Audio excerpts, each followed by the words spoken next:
So here's my story of how I broke into tech. It's actually a pretty long one, and it's not just your normal I went to college and then straight out of college I got a job. Ultimately that's what it is, but there was a lot of steps along the way before the college part. And so, who am I? Why do you care about my story? What happened? So basically, I'm just a normal dude who eventually worked my way up to doing web development at Microsoft for a couple of years. So I've been on the journey, I've done it all. And if you want to hear a story or see if it's something that you can do and replicate, even though it's going to be crazy now in the end of 2024 and 2025, I just want to share my story and say how I did it. So basically, I've dropped out of college twice. And once was where I didn't want to go to the school. It was near home. My dad made me go. It wasn't a great environment. It was at FAU, Florida Atlantic University. And it was just terrible. So eventually I just said, forget this, dropped out, stayed living at home. It is what it is. The second time is basically eventually got to a point with my dad where he said, well, if you're not doing anything, you got to leave. And so he said, I'm not taking care of you anymore. You got to get out of here. And so I guess technically that made me homeless. But so basically I had a friend who lived in Tallahassee. So, hey, how much is rent up there? I'll rent's like $270 for room and internet and then a little bit for utilities.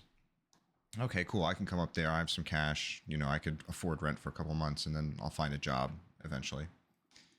And so that is what happened. And so that was my second time trying to go back to college. So eventually I was a manager at the Chipotle in Tallahassee. And it was absolutely terrible. And I was trying to just get an AA from Tallahassee Community College and keep going. And so eventually I got my AA, and there was this like break in between from getting my AA and keep going. So I'm kind of counting that as dropping out too. And so I was like, oh, maybe I'm just going to become like a up the ladder at Chipotle, and this is just going to be my life and what I'm going to do. And it really sucked. It really sucked. The people at the company were really toxic. It was terrible work-life balance. And it's just like working in food, you kind of lose a little bit of a sense of reality, kind of the same way with tech.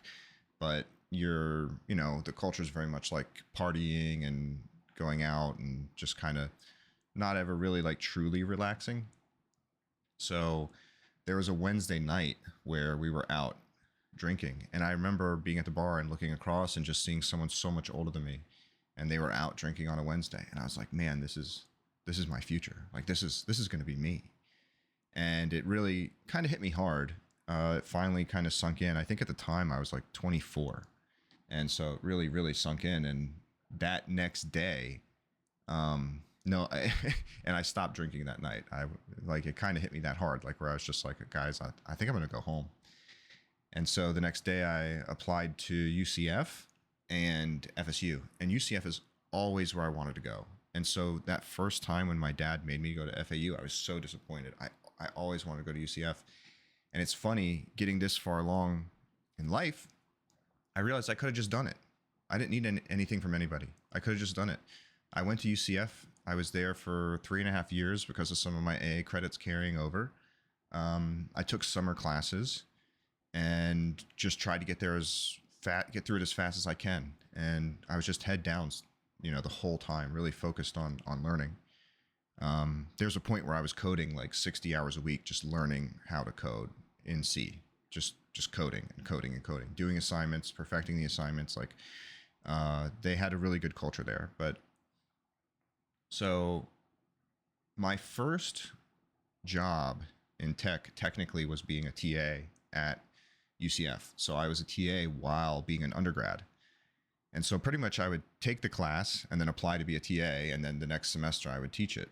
And so I'd have office hours, do grading, all that kind of stuff, and get paid. I can't remember. I think TAs back then, it was like 2016 or something. We got paid, I think like $8 an hour.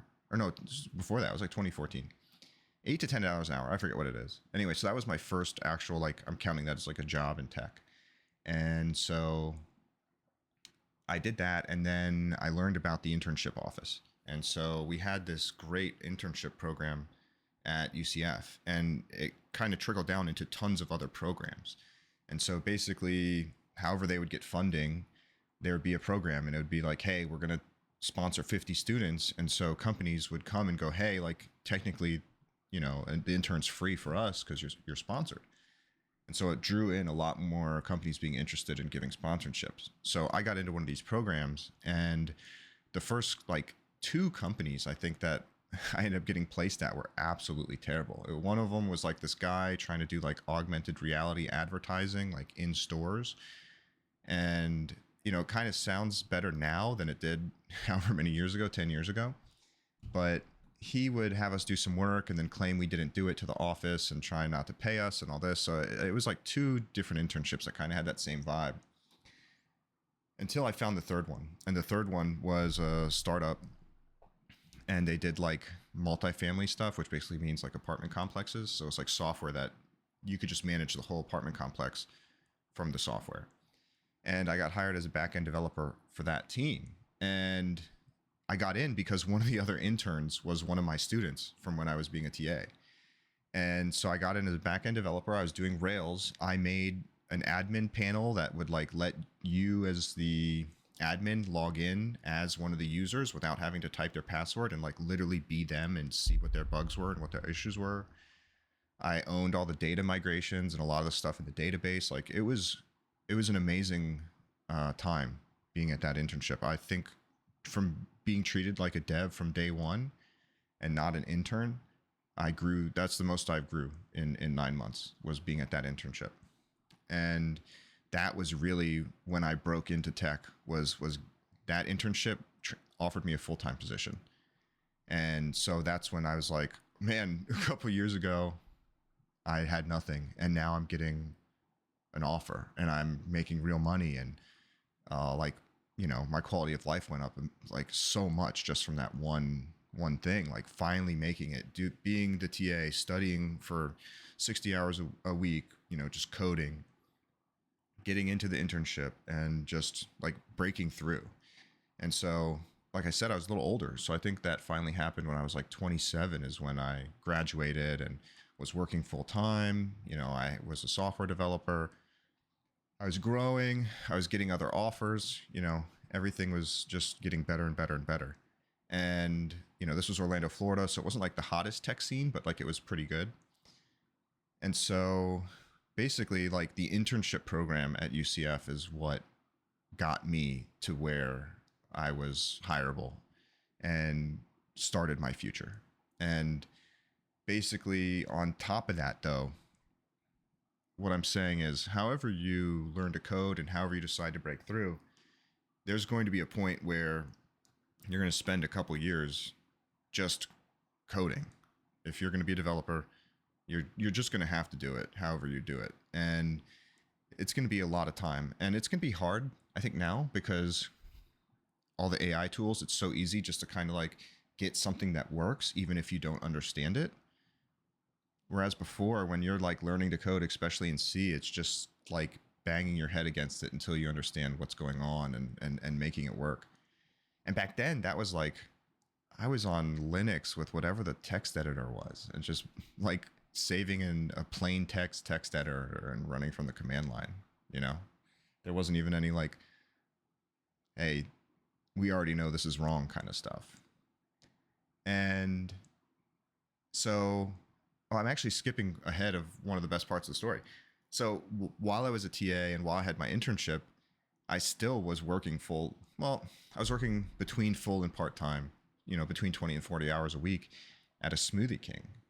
And that was awesome. They were great people. Everything was awesome. I met a lot of cool people at UCF. It was on campus. And of course, all the other students liked you because you worked at Smoothie King and you can hook them up. And I remember the day where someone's like, hey, Grant, like you have a shift and I'm looking to pick up some extra cash. Like, can I have your shift? And I sat there and I was like, oh, well, after this, I have to go grade papers and have my TA session. And then tomorrow I'm going to my internship, which offered me a full-time position. I'm like, what am I doing here? Why do I still have this job? Like, I was just so attached to having like a food industry job, and like that's just what I did, and like that's how I made money. But meanwhile, it's like I had already started this other path, and it was a done deal. And I turned to the other, the guy, and I was like, dude, yeah, you can have all my shifts if you want. I'm actually gonna go quit right now. And it was just such a great moment. Probably one of the happiest moments when I realized, like, oh, I made it over the hump. I've made it. And so I don't even know what the title of this video is going to be, but I just kind of wanted to share breaking into tech and my story. And from there, I worked for lots of places, hospitals, like I said, Microsoft. I did consulting for maybe 6 years, and now I'm back at it now. So through that, I worked for and seen like 5 or 6 other huge companies.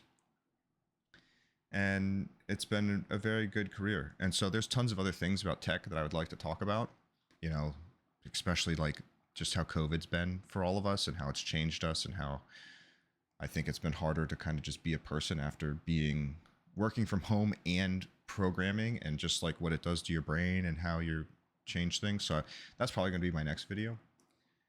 But if you have any other things you'd like me to talk about or stories to share, I'm going to start just kind of making very low quality videos like this of me just kind of documenting my coding experiences and life in tech. So yeah, this is just the beginning. Thanks.